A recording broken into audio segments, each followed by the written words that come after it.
Good morning, everyone. Good morning sir. Very good morning, everyone. अतिशय मनापासून अतिशय सकाळी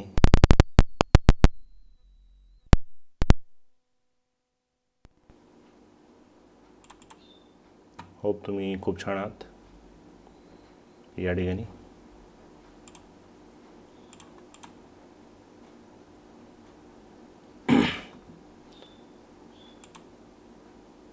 चला बोलवा बाकीच्यांना.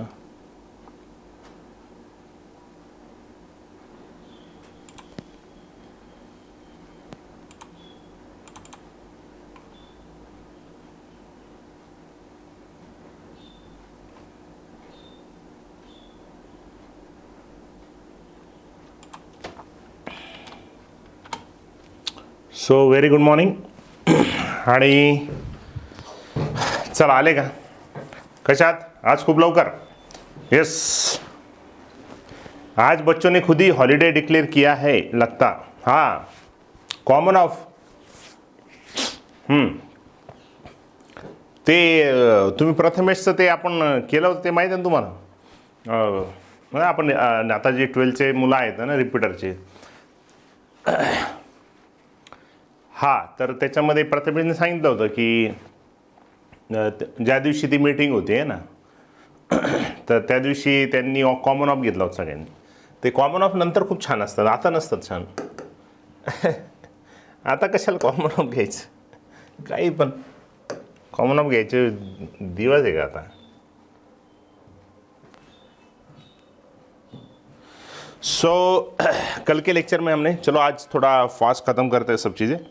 तो कल के लेक्चर में हमने बहुत सारी चीज़ें सीखी थी यहाँ पे, और मेरे ख्याल से आप लोगों को सब चीज़ें समझ में आई होगी होपफुली. और वेरी गुड एवरीवन. सो कल के लेक्चर में हमने सर मंडेला हॉलिडे आहे का. अरे मंडे तर येऊ द्या रे.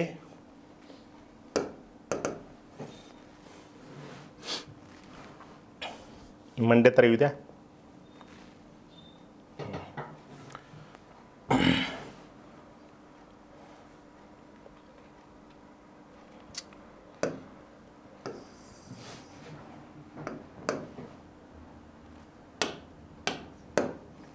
So in yesterday lecture we have finished so many things, and hopefully, oh my God, आप सब लोगों ने वो अच्छे से सीखा है.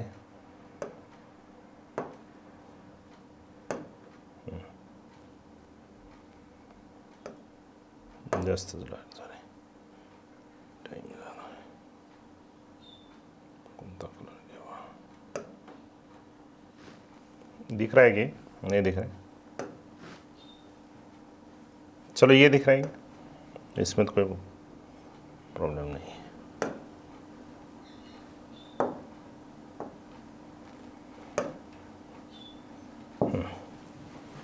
चलो दिख रहा है. चलो तो कल के लेक्चर में हमने गिब्स फ्री एनर्जी का इक्वेशन देखा था. अगर हम स्टैंडर्ड कंडीशन लेते हैं तो delta G equal to delta H minus T into delta S. ठीक है. एंड अगर हम एट इक्विलिब्रियम अगर बोलेंगे, if will talk about equilibrium condition, कोई भी केमिकल रिएक्शन जब इक्विलिब्रियम में होता है तो आपको पता है कि उसमें डेल्टा जी जो होता है वो ज़ीरो होता है. ठीक है, यानी zero is equal to delta H minus T into delta S होता है, यानी डेल्टा एच इक्वल टू होता है टी इंटू डेल्टा एस. ठीक है, very simple. Clear everyone. Delta H equal to T minus D S. और यहाँ से आप कुछ भी निकाल सकते हो. यहाँ से आप टेम्परेचर भी निकाल सकते हो delta H upon delta S से, या आप डेल्टा एस भी निकाल सकते हो, या आप delta S equal to delta H upon T भी निकाल सकते हो. ठीक है. Clear everyone? हाय आना बोलो, जल्दी जल्दी बोलो हाय आना, है ना। हमने अगर एट इक्विलिब्रियम कंडीशन पढ़ी तो हम बोल सकते हैं delta S equal delta H upon T. इसलिए जितने भी फेज ट्रांसफॉर्मेशन के जो रिएक्शन है उसमें हमने कुछ फॉर्मूले सीखे थे, है ना। कौन कौन से फॉर्मूले थे? सो इन केस ऑफ फेज, है ना, ट्रांजिशन इक्विलिब्रियम, है ना। इन case of phase transition equilibrium का मतलब कैसे, हमने सीखा था ना कि अगर मान लो कि हम एंथैल्पी, हमने अगर एंट्रोपी, हमने अगर solid is in equilibrium with liquid में इक्विलिब्रियम की बात अगर की, तो हम एंट्रोपी का चेंज क्या लिखेंगे रे? तो हम एंथैल्पी ऑफ फ्यूजन लिखेंगे। So delta S during fusion will be equal to enthalpy of fusion divide by T M, यानी या फ्यूजन का पॉइंट या मेल्टिंग पॉइंट भी हम बोल सकते हैं। फ्यूजन पॉइंट बोलो और मेल्टिंग पॉइंट भी आप बोल सकते हैं यहाँ पे। Clear everyone? कारण इक्विलिब्रियम कंडिशनला तुमचा डेल्टा जी कसा आहे 0 आहे, मतलब delta H equal to T into delta. So यहाँ से आप फेज ट्रांजिशन इक्विलिब्रियम जो होते हैं solid to liquid for example, उसमें हम delta S equal to delta H upon T ले सकते हैं। और ये प्रोसेस में इक्विलिब्रियम में हम लिखेंगे delta S of fusion is equal to delta H fusion upon T F. T F का मतलब क्या? फ्यूजन टेम्परेचर, है ना, ऑफ, और टी एम का मतलब है मेल्टिंग पॉइंट टेम्परेचर, है ना। कौन से भी सॉलिड एंड लिक्विड इक्विलिब्रियम में अगर हम बात करेंगे तो हम लिख सकते हैं। सही है क्या रे? सही है क्या? जल्दी बोलिए, सही है? चलो हो गया? अरे हो गया क्या? हो गया? हो गया क्या? अरे जल्दी बोलो। यस। और अगर वेपराइजेशन की बात करेंगे तो, अगर वेपराइजेशन की बात करेंगे तो कैसे आएगा? जल्दी बोलिए।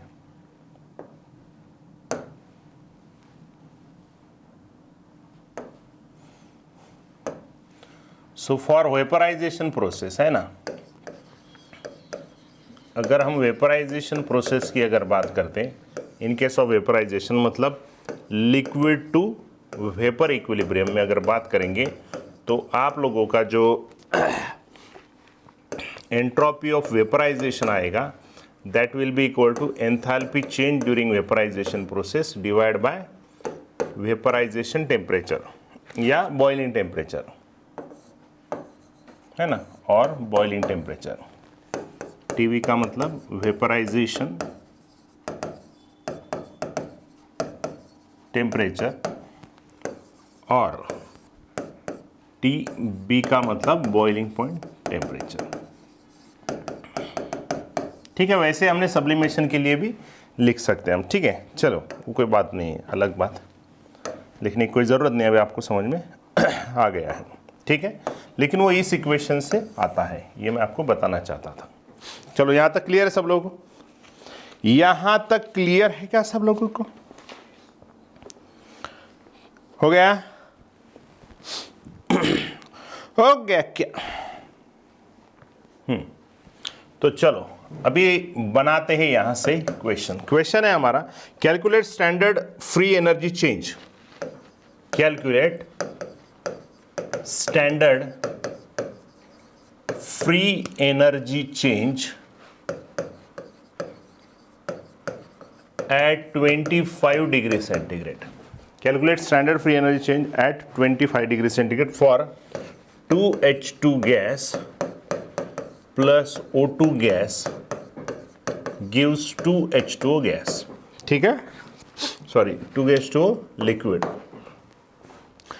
और आपको इसमें डेल्टा H0 गिवन है -571 kilo joule and delta S0 given है -326 जूल पर केल्विन। ठीक है, चलो बोलो fast, quick quick quick quick. Calculate standard free energy change delta G, है ना, एट 25 to 98 केल्विन टेम्प, और आपको रिएक्शन दिया गया 2H2 gas plus O2 gas gives 2H2 liquid, जिसमें डेल्टा H नॉट दिया आपको, डेल्टा S नॉट भी आपको दिया। तो इस रिएक्शन में डेल्टा जी कितना आएगा? बस very simple question, very very simple question.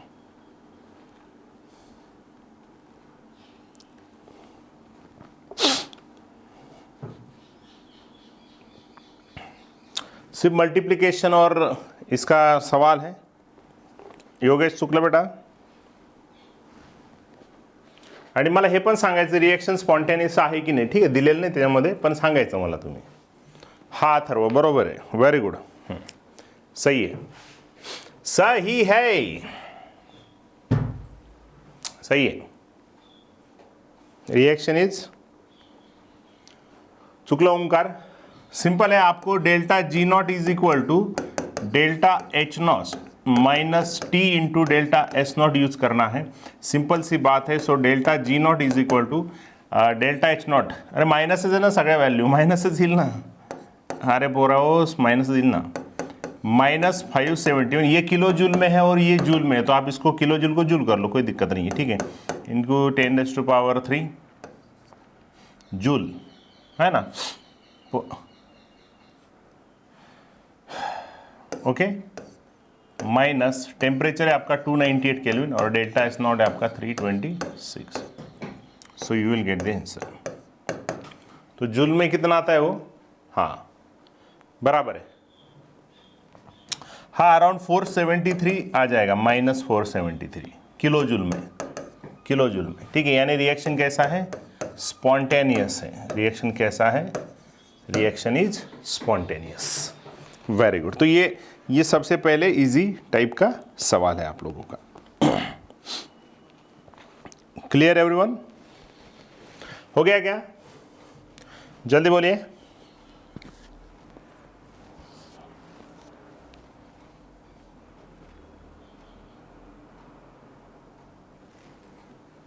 हो गया, next question.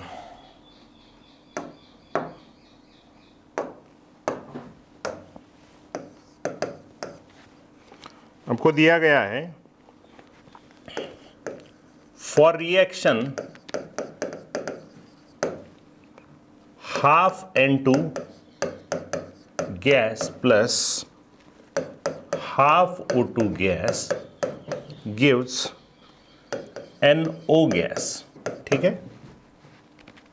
Eight 298 kelvin, at 298 kelvin delta H not is equal to 90 kilo joule, ठीक है, and standard molar entropies, and standard molar entropies for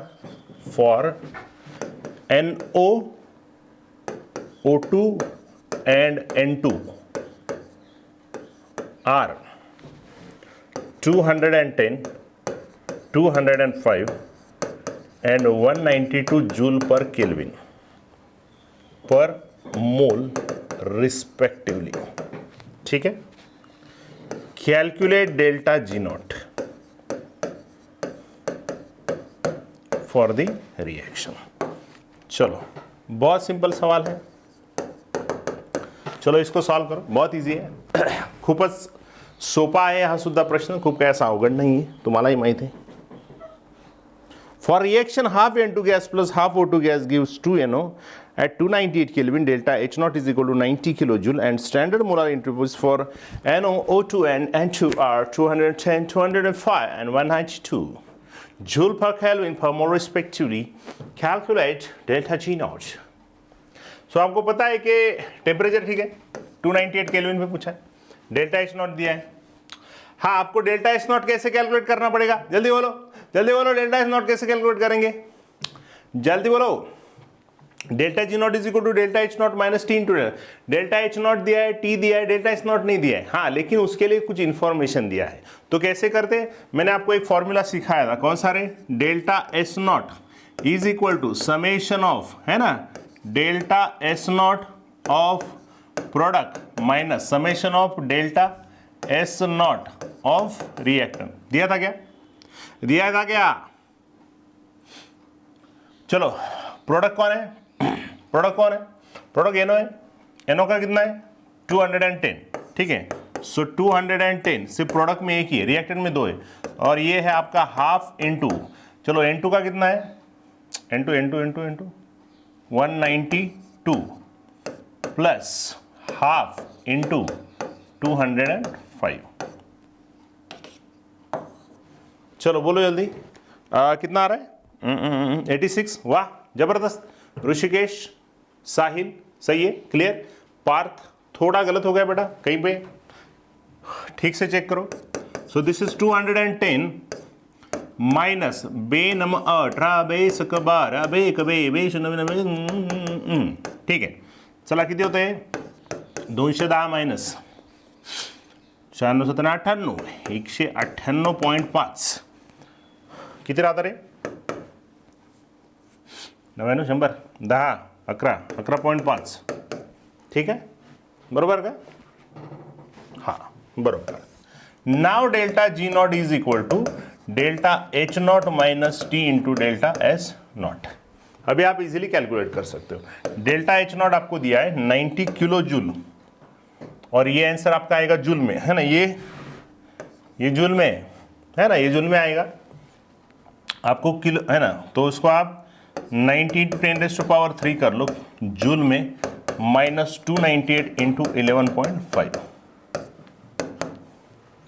हाँ कितना आ रहा है? Yes, it will be 86.5 kilo joule में। Very good, very good. याने reaction is non spontaneous.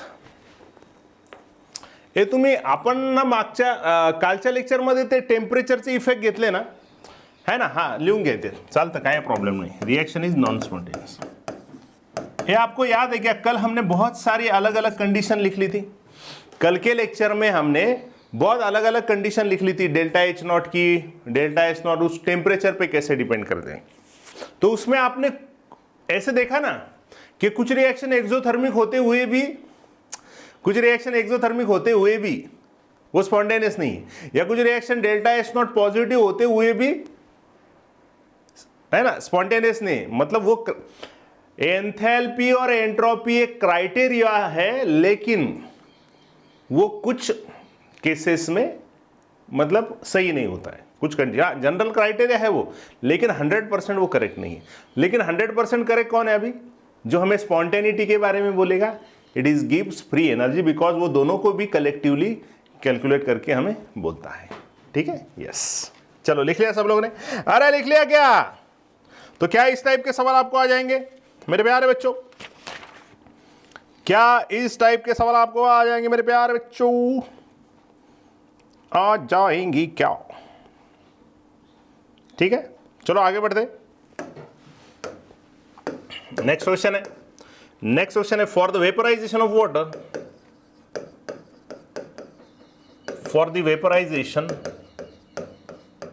Water, और आज थोड़ा ज्यादा टाइम भी ले सकते हैं, 10-15 मिनट अगर खत्म नहीं हुआ तो, एट 1 एटमॉस्फेरिक प्रेशर, लेकिन जल्दी जल्दी करेंगे तो हो जाएगा।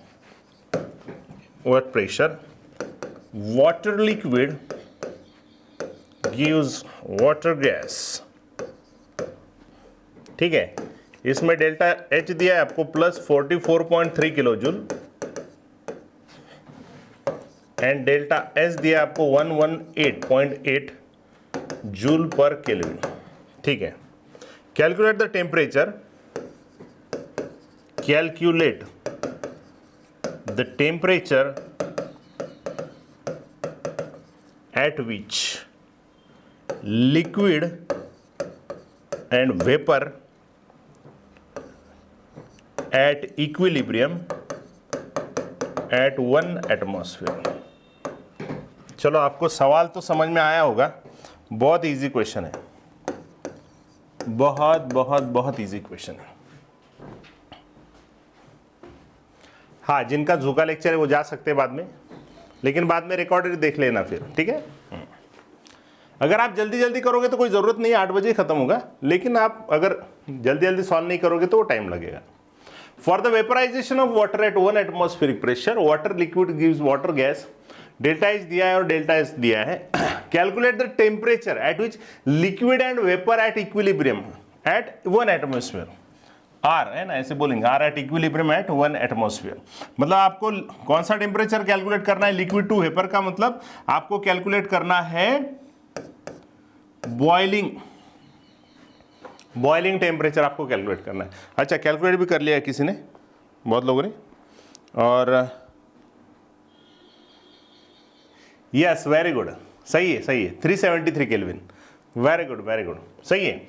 देखो आपको पता है कि हमें ये इक्विलिब्रियम में है ना, मैं ये दिया नहीं है लेकिन ये बोल रहे हैं कि ये वाला प्रोसेस इक्विलिब्रियम में कौन से टेम्परेचर पे रहेगा जब उसका एंथैल्पी का चेंज इतना है और एंट्रोपी का चेंज इतना है। तो आपको पता है कि ये इक्विलिब्रियम कंडीशन है, मतलब सिंपल सा मतलब है डेल्टा जी जीरो है आप लोगों का इक्विलिब्रियम कंडीशन की वजह से। और हमने इसमें सीखा है T will be equal to delta H upon delta S, यानी boiling temperature is equal to enthalpy of vaporisation divide by entropy of vaporisation. हो गया, very simple. So TB is equal to enthalpy of vaporisation दिया 44.3 kilo joule का मतलब 10⁻³ joule ले लो, divide by ये अपना 108.8 joule per kelvin है ना। तो क्या आता है आपका answer? So boiling point will be equal to how much? 373 kelvin. Yes, ये अराउंड 373 केल्विन है। बघा सोपा आहे का नाही? अवघड आहे का काही प्रश्न? इजी है ना?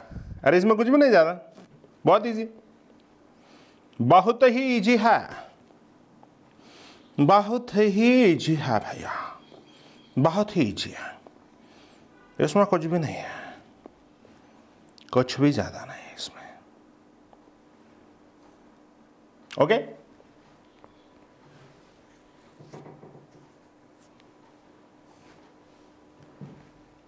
हा नाही नाही असं थोडी आहे, वेगवेगळ्या कंडिशन राहील ना टेम्परेचर। अरे बाबा प्रेशर चेंज झालं तर इक्विलिब्रियम कंडिशनचं टेम्परेचर चेंज होतं ना। असं ओरली करू नका बॉइलिंग पॉइंट 100% पाण्याचा म्हणून। हाँ तुम्ही इधर डायरेक्ट लॉजिक लावू शकत होते, बरोबर सृष्टि है ना। आप यहाँ पे सीधा लॉजिक यूज कर सकते हो कि अगर ठीक है मुझे 1 एटमॉस्फेयर के ऊपर पूछा है ना तो वो 100 डिग्री पे ही बॉयल होता है, मतलब उसी में उसका इक्विलिब्रियम आएगा। ऐसे कर सकते थे आप, है ना। लेकिन अगर यहां पे आपको 1 एटमॉस्फेरिक प्रेशर नहीं दिया होता तो आपको पता है प्रेशर चेंज होगा तो टेम्परेचर भी चेंज होता है। प्रेशर आपने कम किया तो वो जल्दी बॉयल होता है, समझ में आया? तो उस तरीके से सॉरी, प्रेशर कम किया तो उसको ज्यादा टेम्परेचर लगेगा बॉयल होने के लिए, और प्रेशर बढ़ा दिया तो वो ज्यादा है ना और जल्दी बॉयल हो जाएगा। वो वही तो होता है ना प्रेशर कुकर में, सिखा है हमने। प्रेशर कुकर में प्रेशर बढ़ता है इसलिए वो जल्दी खिचड़ी बनता है है ना। प्रेशर कुकर में प्रेशर बढ़ता है तो वो, अच्छा आपको पता है क्या प्रेशर कुकर में पानी कितने टेम्परेचर पे बनता होगा, कितने टेम्परेचर पे बॉईल होता होगा? वो 100 डिग्री में होता है कि वो 100 से ज्यादा में होता है? 100 से ज्यादा, लेस देन नहीं भाई। अरे खिचडी लवकर बनते ना प्रेशर कुकर मध्ये, अरे प्रेशर कुकर मध्ये खिचडी लवकर बनते ना, कारण त्याचं टेम्परेचर 100 डिग्री पेक्षा जास्त होतं, मग लवकर बनतं ते।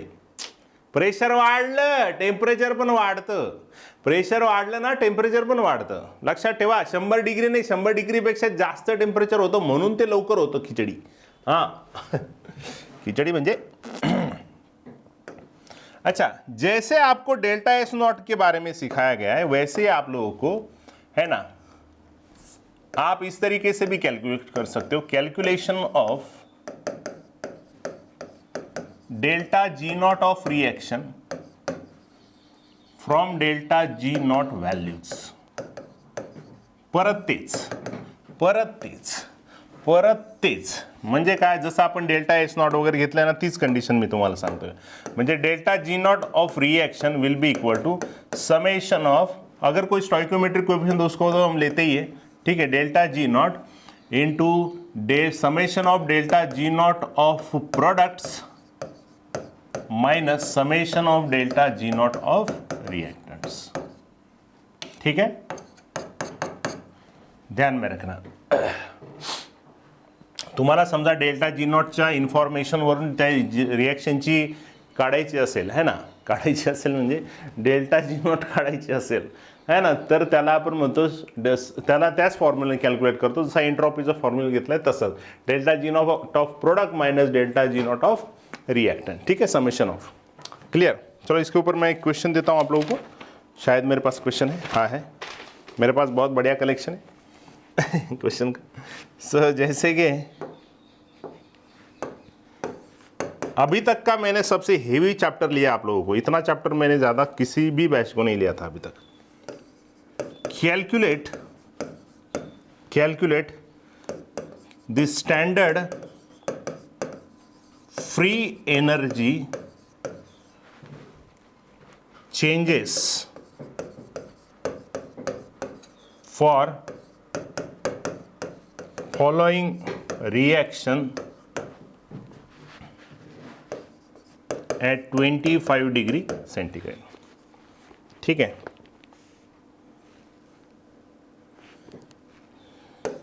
रिएक्शन कौन सी है देख लीजिए, methane gas plus 2O2 gas gives CO2 gas plus 2H2O liquid, ठीक है। चलो लिख लो क्वेश्चन। इस रिएक्शन के लिए इस रिएक्शन के लिए आप लोगों को स्टैंडर्ड फ्री एनर्जी चेंज निकालना है, ठीक है। अभी आपको इसके लिए इंफॉर्मेशन दिया होगा, जैसे कि एंथैल्पी ऑफ फॉर्मेशन को देते हैं, कंबशन को देते हैं, उस तरीके से, ठीक है, जैसे एंट्रोपी को दिया था। चलो लिख लिया सब लोगों ने, लिख लिया क्या सब लोगों ने, लिख, हाँ काय रे, अच्छा अच्छा लिहिलं का, मला वाटलं काय झालं, ठीक है। Methane plus 2O2 gives CO2 plus 2H2, clear. और इसके लिए आपको गिवन डाटा है, इसके लिए आपको गिवन डाटा है डेल्टा जी नॉट मिथेनसाठी, ठीक है, -51 किलो जूल पर मोल, ठीक है। Delta G not for water दिया है -237 किलो जूल पर मोल, ठीक है। डेल्टा जी नॉट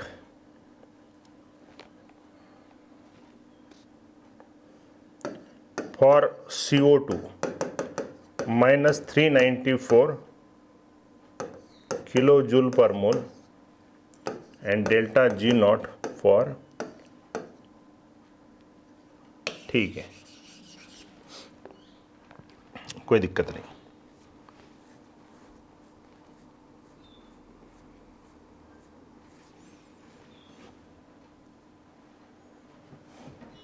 O2 साठी काय येईल रे,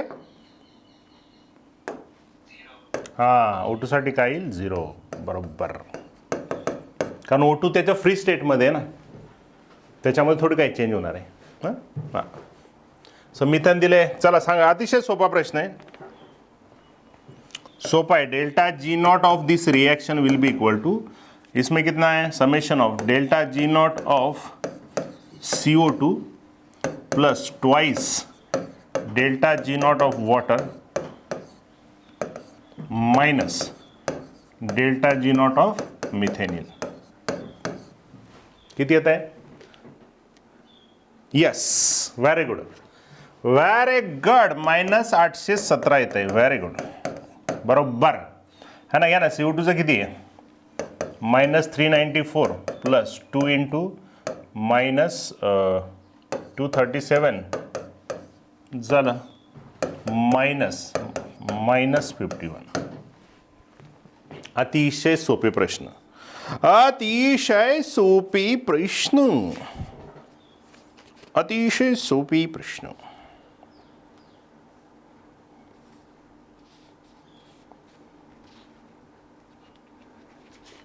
हे आलं का रे लक्षामध्ये सगळ्यांच्या, अतिशय अतिशय सोपे प्रश्न आहे, काल अतिशय सोपा। बरं, त्याच्यानंतर तुमचा जो पॉइंट आहे गिव्स एनर्जी चेंज अँड इक्विलिब्रियमचा, हा आपण बऱ्यापैकी आपण इक्विलिब्रियमचा पॉइंट बघितला, ठीक आहे। इक्विलिब्रियमचा पॉइंट बघितला आपण, म्हणजे जेवढ्याही शक्यता आहेत तुम्हाला लेवल वरच्या लेवललाही क्वेश्चन विचारण्याच्या, ते सगळ्या आपण गोष्टी बघतो याच्यामध्ये. ठीक आहे. अच्छा, तुम्हाला याच्यामध्ये नंतर गिव्ज एनर्जी चेंज आणि इक्विलिब्रियममध्ये गिव्ज एनर्जी चेंज हा पॉईंट संपल्यावर काही नाही, 5-10 मिनिटाचंच राहतं. ठीक आहे. हे तुम्हाला मी ऑलरेडी शिकवलेलं आहे केमिकल इक्विलिब्रियममध्ये. गिव्ज एनर्जी चेंज अँड इक्विलिब्रियम तुम्हाला मी त्याच्यामध्ये ना एक इक्वेशन सांगितली होती आणि याच्यामध्ये पण आहे. गिव्स एनर्जी चेंज और इक्विलिब्रियम कंडीशन सीखने के लिए हमें एक थर्मोडायनेमिक्स का इक्वेशन याद रखना पड़ता है, जो कि डायरेक्ट है ना, उसमें कुछ कैसे आया है वो हम आपको दिया नहीं है और हम देखते भी नहीं हो. तो एक थर्मोडायनेमिकल इक्वेशन है, कौन सा देखिए आपको याद आया होगा,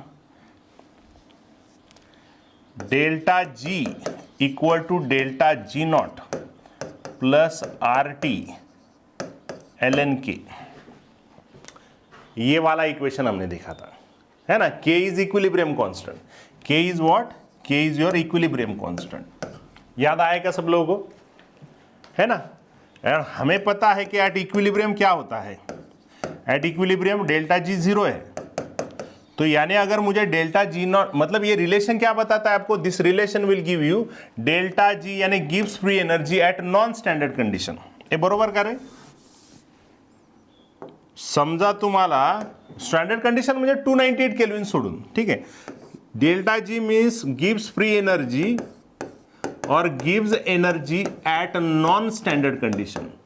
हा फॉर्म्युला तुम्हाला इलेक्ट्रोकेमिस्ट्री 12ला आपण चॅप्टर शिकणार आहे लवकरच, त्याच्यामध्ये होणार आहे. नॉन स्टँडर्ड कंडिशन तिथे सुद्धा वापरतो आपण. केमिकल इक्विलिब्रियममध्ये, इथे थर्मोडायनेमिक्समध्ये आहे, तिथे इलेक्ट्रोकेमिस्ट्रीमध्ये सुद्धा आहे. Gives energy change at non standard condition आणि डेल्टा जी नॉट म्हणजे तर तुम्हाला माहीत आहे gives energy change at standard condition. हा तुम्हाला यांच्यामधले रिलेशन दाखवतो. मग आपल्याला माहीत आहे की ॲट इक्विलिब्रियम आपला डेल्टा जी इक्वल टू 0 आहे, म्हणजे 0 is equal to delta G naught plus R T L N K equilibrium. ठीक आहे, बरोबर. इथे ॲक्च्युली हे केच असतं फक्त, इथे हा केच लिहा इथे. पण जर आपण इक्विलिब्रियम कंडिशन घेतली तर डेल्टा जी 0 होईल. मग तो के काय बनेल तुमचा, के तर सुरुवातीला कॉन्स्टंट आहे. हा येस, एल एन क्यू म्हणा किंवा एल एन के म्हणा, चालतं, दोन्ही चालतं, काय हरकत नाही. ठीक आहे. तुम्ही क्यू इथं बेसिकली मला असं वाटतं क्यू असतं, आहे ना. हां सॉरी इथे एल एन क्यू घेतो आपण. I am sorry I am really sorry. ठीक आहे, बरोबर आहे आता ऋषिकेश, बरोबर आहे, मीच विसरलो होतो. Delta G equal to delta G naught plus R T L N Q असते इथे. रिॲक्शन क्वेश्चन घेतो आपण, है ना. क्वेश्चन काय, प्रोडक्ट अपॉन रिॲक्टंटचं कॉन्सन्ट्रेशन, तेच. पण जर मी इथे कंडिशन घेतली इक्विलिब्रियम कंडिशन, तर delta G will be equal to 0. So your delta 0 equal to delta G naught plus R T L N K equilibrium होऊन जाईल. आता इक्विलिब्रियम कंडिशनला तो क्यू काय होणार, के इक्विलिब्रियम होणार, बरोबर आहे. म्हणजे आपल्याला माहिती आहे की इथून आपला एक फॉर्म्युला डिराईव्ह होतो, delta G naught equal to minus R T L N Q, sorry L N K equilibrium. आणि के इक्विलिब्रियम कुठलाही घेतो ना आपण, त्याच्यामध्ये के सी घेतो, के पी घेतो. हा के इक्विलिब्रियम काही पण असू शकतो, हा के सी पण असू शकतो, हा के पी पण असू शकतो, काही पण असू शकतो दोघांपैकी. और अगर हम इसको नेचुरल, है ना, कॉमन लॉग में, नेचुरल लॉग को अगर हम कॉमन लॉग में कन्वर्ट करते हैं तो ये बन जाएगा -2.303 R T log K equilibrium to the base 10. Have you got this?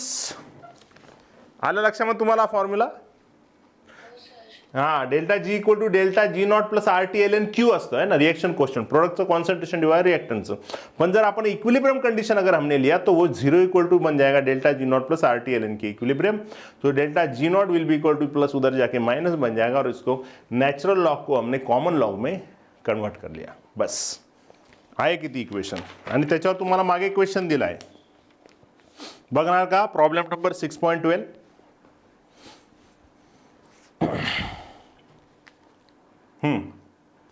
बघा लवकर.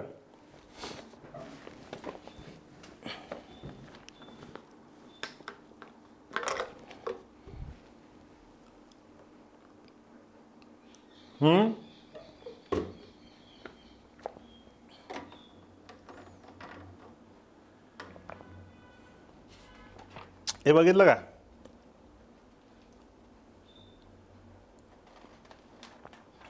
ए पोराव, बरं काय दिलं आहे त्याच्यामध्ये? तुम्ही सॉल्व करा तो क्वेश्चन ॲक्च्युली आणि लिहून घ्या तुमच्या नोटबुकमध्ये बरं का. नंतर डेल्टा जी नॉट दिलं आहे तुम्हाला, बरोबर आहे. कॅल्क्युलेट ठीक आहे, घेऊयात आपण, काय हरकत नाही, कारण तसेच प्रश्न विचारले जातात. काय काढता आलं पाहिजे फक्त आपको, ये इस क्वेश्चन में सिर्फ है ना, ये वाला जो फॉर्मूला है आप लोगों का, delta G naught equal to -2.303 RT log K equilibrium. आपको डेल्टा जी नॉट दिया देंगे तो के इक्विलिब्रियम पूछेंगे, है ना. और अगर आपको के इक्विलिब्रियम दिया तो डेल्टा जी नॉट पूछेंगे. आर तो कांस्टेंट है, टेम्परेचर भी तो मेंशन होता है. बहुत कम केस में टेम्परेचर पूछते हैं. एक तो आपको डेल्टा जी नॉट पूछेंगे, नहीं तो इक्विलिब्रियम. अच्छा, वो डिपेंड है कि केसी पूछेंगे केपी, अगर बहुत डिटेल में गए किसके केमिकल इक्विलिब्रियम में गए तो. नहीं तो सिंपली के इक्विलिब्रियम, थर्मोडायनेमिक्स में पूछेंगे तो सिंपली के इक्विलिब्रियम भी पूछ सकते हैं. क्योंकि आप लोगों को जो प्रॉब्लम नंबर 6.14 है, क्या आप देख रहे हो उसको? प्रॉब्लम नंबर 6.14 को देखा क्या आपने? उसमें केपी निकाला है, देखा सब लोगों ने? वही जो केमिकल इक्विलिब्रियम का क्वेश्चन है वो एक्चुअली उसको इसमें डाला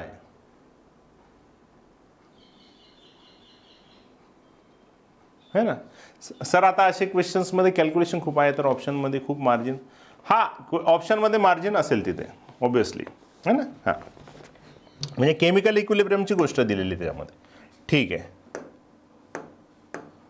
ओके. हाँ, तो आपको वो सवाल दिया है, उसको भी हम लेते हैं. Calculate delta G not for conversion of oxygen to ozone, है ना. 3/2 O2 gas to O3 gas at 298 Kelvin, है ना.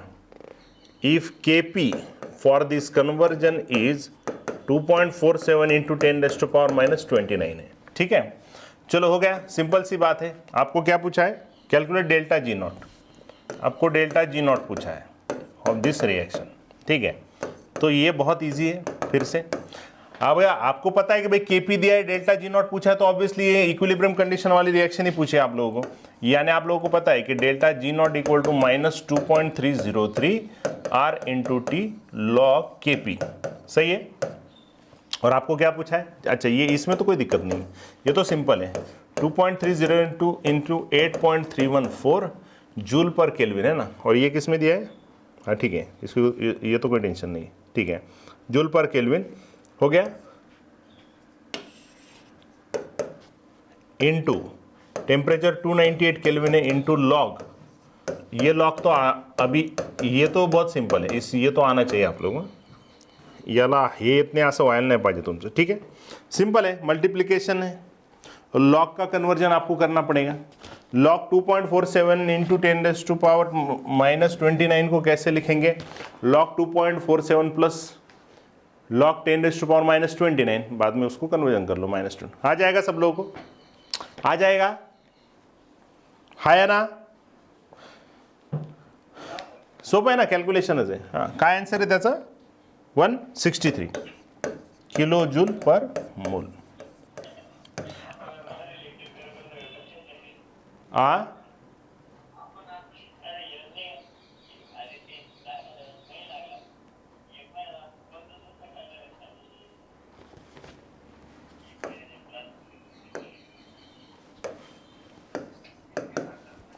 ठीक है, प्रॉब्लम नंबर 6.13 आ जाएगा.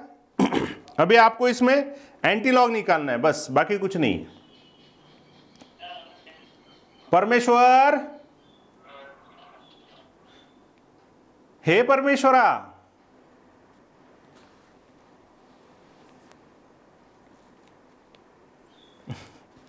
भगवान ने हमारी सुन ली, भगवान ने हमारी सुन ली. माइक बंद हो गया. चला चुकून झालं का? बरं ठीक आहे. ए दुसरा क्वेश्चन काय दिलाय? दुसरा क्वेश्चन मध्ये काढता येईल का इक्विलिब्रियम? अँटीलॉग काढायचं कुणी विसरले नाहीत ना? दूसऱ्या क्वेश्चन मध्ये प्रॉब्लेम नंबर 6.3 में अँटीलॉग निकाला है, बाकी कुछ नहीं है. विसरले नाही ना तुम्ही? अँटीलॉग काढायचं येतं सगळ्यांना? माहित आहे ना? हां, बाकी काही नाही. नाहीतर तुम्ही म्हणाल की बापरे, हे तर आपल्याला शिकवलंच नाही. ठीक आहे. अच्छा,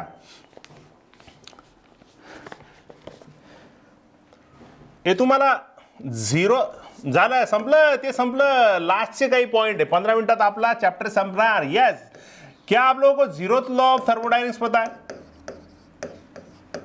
वाह, जबरदस्त. मग चला मस्तपैकी एखादं एक्झाम्पल सांगता का त्याचं? झिरोथ लॉ ऑफ थर्मोडायनेमिक्स काय सांगतो रे? हा ॲक्च्युली नंतर आला होता लॉ, पण तो बेसिक लॉ होता ना, म्हणून त्याला झिरोथ लॉ म्हटलं. ऑलरेडी 1 2 3 झालं होतं आणि तो त्या लॉच्या पण पहिला लॉ आहे, बेसिक लॉ आहे, म्हणून त्याला झिरोथ लॉ अपन म्हणतो त्याला. ठीक है. यस माय डियर स्टूडेंट्स, वो बोलते हैं कि when A is in thermal equilibrium with B is in thermal equilibrium with C, then obviously A is in equilibrium with C. यानी बहुत बहुत easy. Thermal equilibrium. When A is in thermal equilibrium with B is in thermal equilibrium with C,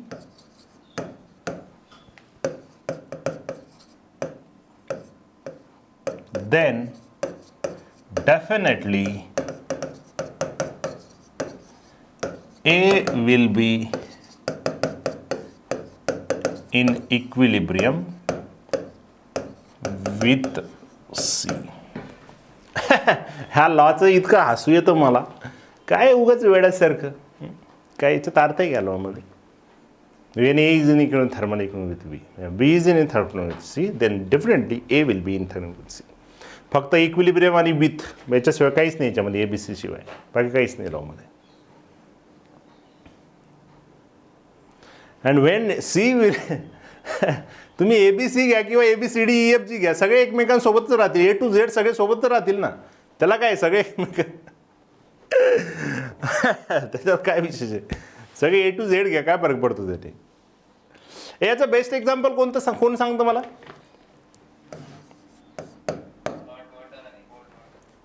हा, hot water आणि cold water. Yes, very good ना. Hot water घेतलं,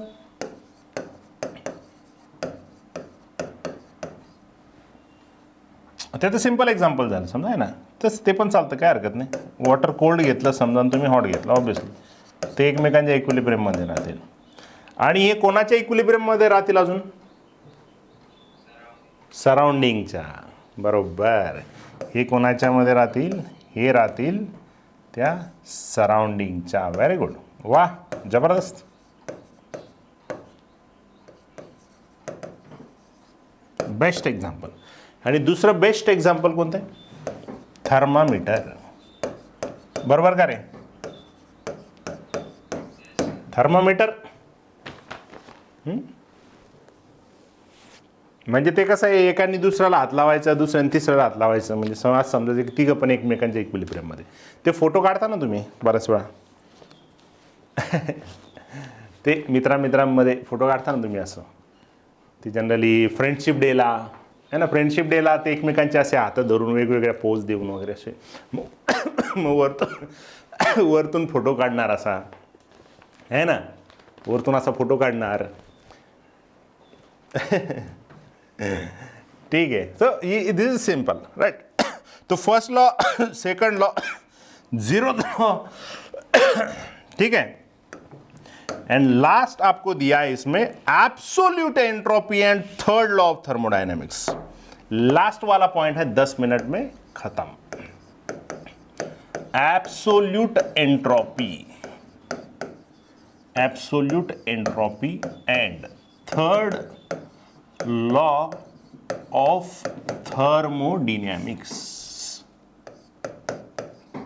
thermodynamics असतं ते actually, पण आपण म्हणत नाही ते. ठीक आहे.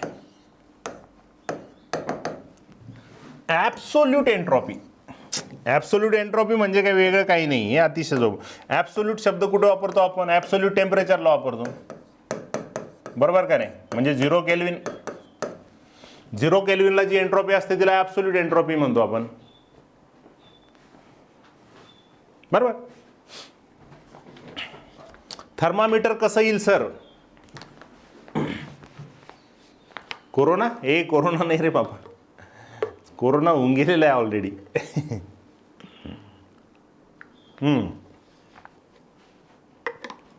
थर्मामीटर कसं येईल सर? याला सांगा रे वैभवला, थर्मामीटर कसं येईल? बोला कोणीतरी, मी पाणी पितोय.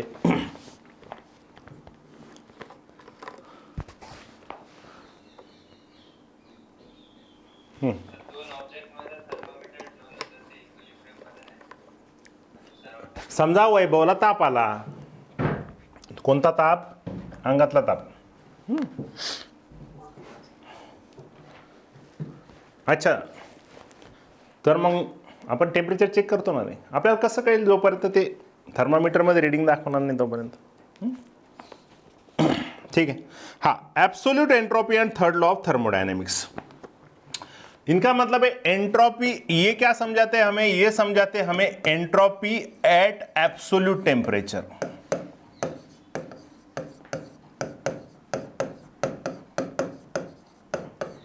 म्हणजे 0 केल्विनला एंट्रॉपी काय असेल एखाद्या सिस्टीमची, असं म्हणता येते.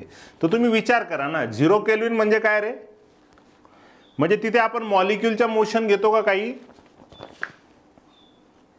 है ना, स्टेट्स ऑफ मॅटरमध्ये शिकलो ना आपण ॲब्सोल्यूट 0 टेम्परेचर, की ते मॉलिक्यूलच्या मोशन. आणि आपण असंही म्हणतो की नो एनी गॅस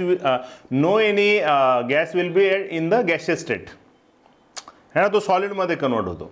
मग प्रश्न असा है कि सॉलिड स्टेट में तो गेल्यानंतर, है ना, वो जब सॉलिड स्टेट में चला जाएगा तो क्या उसमें एंट्रोपी चेंज 0 होगा क्या? तो ये सारी बातें उसने की. ठीक है, पढ़ते हम जो दिया है हमने, ठीक है, क्योंकि ये थोड़ा अलग पार्ट है. So molecules of a substance may move in straight line in any direction. They may spin like a top and the bonds in the molecules may stretch and compress. म्हणजे हम बोलते हैं ना कि जब हम एक जनरल टेम्परेचर की बात करते हैं तो उसमें मॉलिक्यूल मोशन में होते हैं, स्ट्रेट लाइन मोशन में होते हैं ना, वो जो भी आपको पता है जैसे भी मोशंस है वगैरह सब है, वो बॉन्ड स्ट्रेच होते हैं ना, कंप्रेस होते हैं, सब चीज़ें इसमें. ठीक है, स्पेशली सिंगल बॉन्ड. ठीक है, डबल बॉन्ड ट्रिपल बॉन्ड तो नहीं होते ज़्यादा. These motions of the molecules are called translational, rotational and vibrational motion respectively. Okay, इन्हीं को हम, है ना, जो स्ट्रेट लाइन मोशन है हम ट्रांसलेशनल बोलते हैं, स्ट्रेच, कंप्रेस, है ना, ये सारे रोटेशनल एंड वाइब्रेशनल मोशन है. ठीक है, when respectively when temperature of the system rises these motions become more vigorous and entropy increases. हमें पता है कि जब टेम्परेचर बढ़ेगा तो ऑब्वियसली जो एक जनरल मोशन होती है किसी भी मॉलिक्यूल की वो और बढ़ेगी क्योंकि उसके काइनेटिक एनर्जी बढ़ती है. On the other hand when temperature is load the entropy decreases. हमें पता है टेम्परेचर कम करेंगे तो एंट्रोपी कम होगी. So the entropy of any pure crystalline substance approaches 0 as the temperature approaches absolute 0. This is called as third law of thermodynamics. आपण जे शिकलो आपल्याला माहिती है ना, at absolute 0 Kelvin the entropy of that substance will approaches to 0. क्या लिखा है? The entropy, तुम्हाला माहिती है ना, absolute 0 ला कोणीच गॅशियस स्टेट मध्ये राहत नाही, है ना. at absolute 0 या at 0 Kelvin substance will be in pure crystalline form. ठीक है, क्लियर एवरीवन? तो ये 0 केल्विन पे हम ऐसे बोलेंगे मोशंस के बारे में. अगर मैंने बोला कि द एंट्रोपी, इसका स्टेटमेंट क्या है वो लिख लीजिए, statement of third law state. ठीक है, वो बोलते हैं कि the entropy of any pure crystalline substance, any pure crystalline substance approaches 0. लेकिन आगे आपको बहुत इंपॉर्टेंट पॉइंट दिया है उसमें. The entropy of any pure crystalline substance approaches 0 as the temperature approaches absolute 0. ये बरोबर आहे का रे? बरोबर आहे ना, आपण जे आतापर्यंत शिकलो तेच आहे, बाकी वेगळं काय आहे. आणि हाच थर्ड लॉ ऑफ थर्मोडायनेमिक्स आहे. हा -273 बरोबर आहे ना.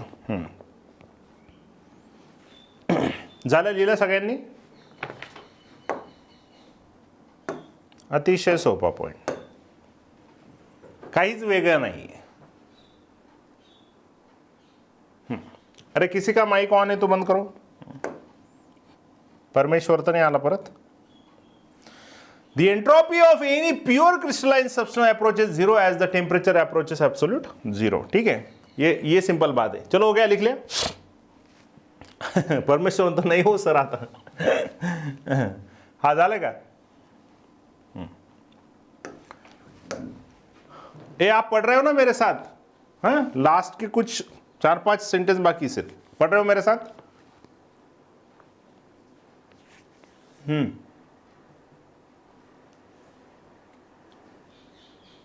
हाँ ठीक है. This is so because there is perfect order in a crystal at absolute zero. हमें पता है कि जीरो केल्विन के ऊपर आपको पता है कि मॉलिक्यूलर मोशन नहीं होते हैं, तो वहां पे आपको पता है there is perfect order in crystal at absolute zero. The statement is confined to pure crystalline solids because theoretical arguments and practical evidences have shown that entropy of solutions and supercooled liquids is not zero at 0 Kelvin. ठीक है, हम बाकी के pure crystalline substance के बारे में अगर बोलेंगे तो उसमें entropy will be 0, but experimentally prove हुआ है कि the entropy of solution but entropy of solutions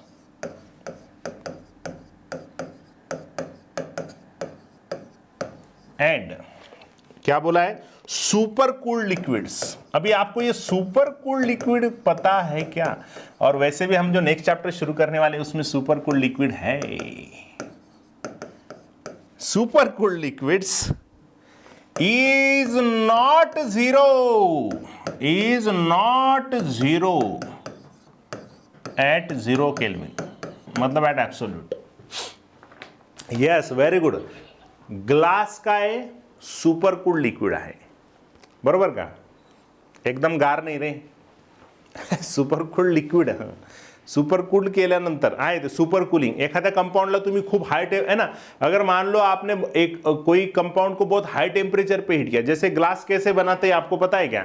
silica को बहुत हाई टेम्परेचर पे हीट करते हैं और झट से उसको कूल करते हैं और वैसे ग्लास बनता है. एमॉर्फस, समझ में आए? सिलिका को बहुत हाई टेम्परेचर पे हीट करते हैं और उसको झट से कूल करते हैं. That is called a super cool. 2 तरीके होते हैं कूलिंग करने के. हीट करो और अपने आप ठंडा होने दो. बाहर से कुछ भी एक्सटर्नल कूलिंग लगाने की जरूरत नहीं है. मतलब कोई फ्रिज में रख दो. म्हणजे कसं आहे, सोपं आहे अतिशय. किसी चीज को बहुत हाई टेम्परेचर पे हीट करो, झट से फ्रिज में रख दो. लिक्विड नाइट्रोजन नहीं बेटा,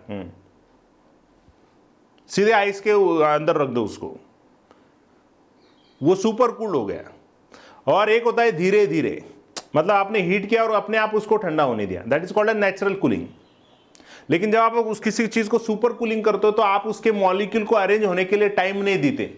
अगर मॉलिक्यूल को आप टाइम नहीं दोगे तो वो क्रिस्टलाइन बनेगा कि एमॉर्फस बनेगा? वो बनेगा एमॉर्फस. म्हणून ग्लासला एमॉर्फस म्हणतात, कारण त्याच्यामध्ये सिलिका SiO2 इनके मॉलिक्यूल्स का अरेंजमेंट ठीक से नहीं है, वो थोड़ा इधर उधर है, इस वजह से वो एमॉर्फस है. वो कैसे, वो सॉलिड स्टेट जो हम परसों चैप्टर शुरू करने वाले उसमें है वो. तो ध्यान में रखना मेरे प्यारे बच्चों, सबकी एंट्रोपी 0 होगी at 0 kelvin, but entropy of solutions and super cooled liquid is not 0 at 0 kelvin. वो सॉलिड है लेकिन वो फ्लो होने वाले हैं.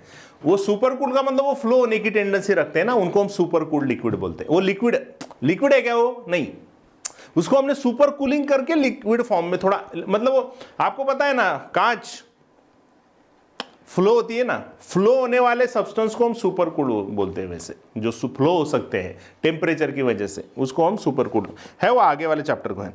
The importance of the third law lies in the fact that it permits the calculation of absolute values of entropy of pure substances from thermal data alone.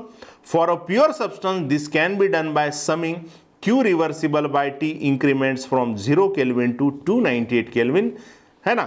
यानी इसका मतलब क्या है, यानी इसका मतलब वो ये बोल रहे हैं, है ना, थर्ड लॉ ऑफ थर्मोडायनेमिक्स, ट्लॉट, है ना, third law of thermodynamics helps to measure entropy changes of pure crystalline substance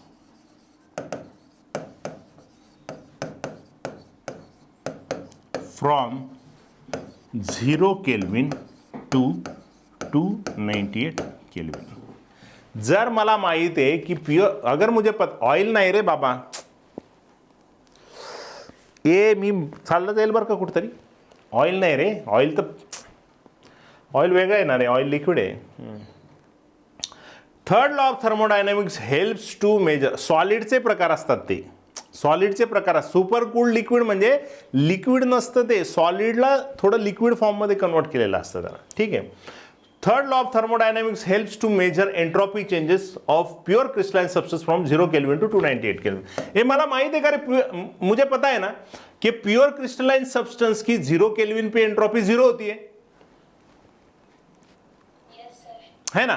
तो मैं अभी धीरे धीरे टेम्परेचर को बढ़ाऊंगा, तो क्या मुझे पता चलेगा कि उसमें जैसे जैसे मैं टेम्परेचर को बढ़ा रहा हूं वैसे उस प्योर क्रिस्टलाइन सब्सटेंस में एंट्रोपी का चेंज क्या आ रहा है, ये मुझे समझ में आएगा ना। जैसे मैं 0 केल्विन टू 298 केल्विन जाऊंगा तो मुझे पता चलेगा कि उस प्योर क्रिस्टलाइन सब्सटेंस में कैसे चेंज हो रहा है। तो उसको हम कैसे कैलकुलेट करते हैं, दिस कैन बी डन, आपको दिया है, this can be done by summation of Q reversible by T, म्हणजे एंट्रोपी ना, बरोबर का रे, एंट्रोपी झालं नाही, Q reversible by T increments from 0 kelvin to 298 kelvin. म्हणजे मी काय करणार रे, लक्षात आलं का तुमच्या, म्हणजे काय आलं लक्षात आलं का तुमच्या, कसं मी कॅल्क्युलेट करणार, झालं का लिहून, लिहा लवकर लवकर लवकर लिहा, लवकर लवकर लिहा।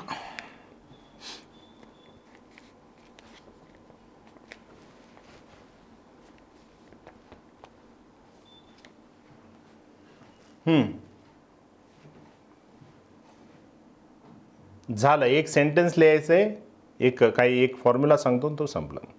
म्हणजे याचा अर्थ मला जर समजा एंट्रोपीचा चेंज कॅल्क्युलेट करायचा असेल प्युअर क्रिस्टलाइन सब्सटेंसचा, delta S of pure crystalline substance अगर मुझे कैलकुलेट करना है तो मैं delta S equal to integration from 0 to T, सही लिखा गया, इंटीग्रेशन करना ना मी, क्यू रिव्हर्सिबल बाय टी, बरोबर लिहिलं का मी, सांगा आधी, बरोबर लिहिलं काय काय, हा ठीक आहे ना, आपण त्याला टी केल्विन म्हणतोय, असं काही नाही, 298च, अजून वाढव ना, काय फरक पडतो ह्याला, ते एनसीईआरटी मध्ये दिलंय म्हणून मी म्हटलं, तू अजून पण वाढू शकतो ना, त्याला काय अडचण नाही ना, टेम्परेचर अजून वाढू शकतो, त्याला काय, तू टेम्परेचर किती पण करू शकतो, आलं लक्षात, हां ठीक आहे। हा, तर अशा पद्धतीने सक्सेसफुली आपण या ठिकाणी आपला चॅप्टर संपवलेला आहे।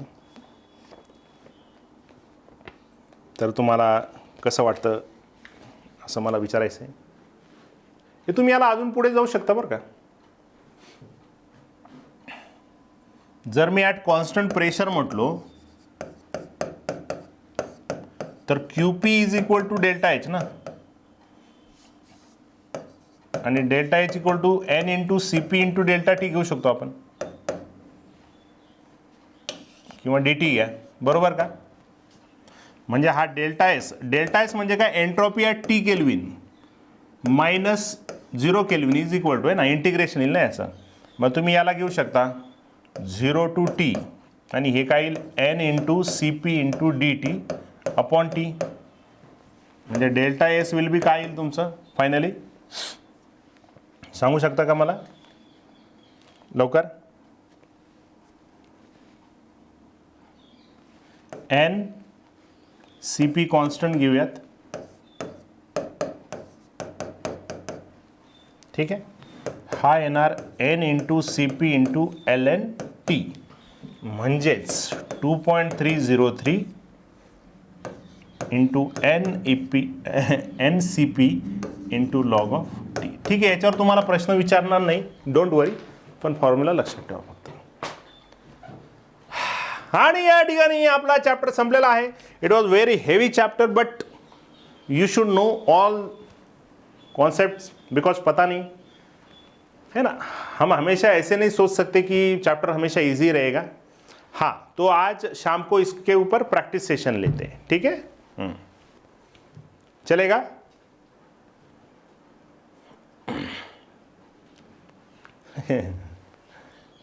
हां, तुम्ही जर रेग्युलरली याला प्रॅक्टिस केली असेल तर तुम्हाला हा हेवी नाही गेला असेल, है ना. जसे जसे आपले कॉन्सेप्ट संपले तसे तसे आपले क्वेश्चन सुटत गेले पाहिजे. येस, इलेक्ट्रोकेमिस्ट्री हार्ड जाते थोडं. इलेक्ट्रोकेमिस्ट्री कुठं झालं आपलं, मिनी नीट आहे आमची. हा, तुमची मिनी नीट आहे, बरोबर, तुमचं पूर्ण झालेलं नाही ते. मंडेला हॉलिडे आहे का, मंडेला जिथे कन्फ्युजिंग वाटतंय तिथे परत एकदा व्यवस्थित रीड करा, ठीक आहे. हां, प्रदीपमध्ये 600+ क्वेश्चन आहे थर्मोवर, आणि तुम्ही सगळे सॉल्व करा, तुम्हाला येतील ते. आज रात्री आपण किती वाजता घ्यायचं प्रॅक्टिस सेशन, फक्त मला ते सांगा. 8 वाजता चालेल. एक काहीतरी एक फिक्स करा बरं का, तुम्ही कोणी म्हणाल 7, तसं नका करू प्लीज. हां, ठीक आहे, 8:30ला करू आता आपण. ओके, 8:30 ते मग बघू 10पर्यंत, 10:30पर्यंत जे चालेल ते, काय अडचण नाही, भरपूर क्वेश्चन सॉल्व करू. ठीक आहे, चालेल, फिक्स 8:30चं. तर होपफुली तुम्हाला हा चॅप्टर समजलेला आहे, आणि आपण मंडेपासून चालू करणार आहोत solid state. It's very very easy, very very. हा, 10पर्यंत मी सोडून देईन तुम्हाला. 10 ते 12 PFचं लेक्चर आहे आज. कायच करावं या लोकांना, किती मेहनत घेतात. 10 ते 12 लेक्चर. चला, अटेंड करा. फिजिक्सचा असेल तर मी म्हणेल, केमिस्ट्रीचा असेल, एकाच वेळ जर तुमचं केमिस्ट्री आणि फिजिक्स असेल तर तुम्ही केमिस्ट्रीचं नाही केलं तरी चालतं, फिजिक्सचं लेक्चर करा पण नक्की, कारण फिजिक्स हा अतिशय महत्त्वाचा आहे. केमिस्ट्रीचं होऊन जातं, फिजिक्सचं होऊन जात नसतं, ठीक आहे. म्हणजे असं म्हणणारे केमिस्ट्रीचे पहिलेच टीचर असतील, म्हणजे आम्ही दोघेही आम्ही तसेच, चव्हाण सर आणि आमचं तेच मत आहे. तर मेहनत घेत राहा, आम्ही सोबत आहोत. आणि अजून कुठे संपलं आहे सगळं. बाय.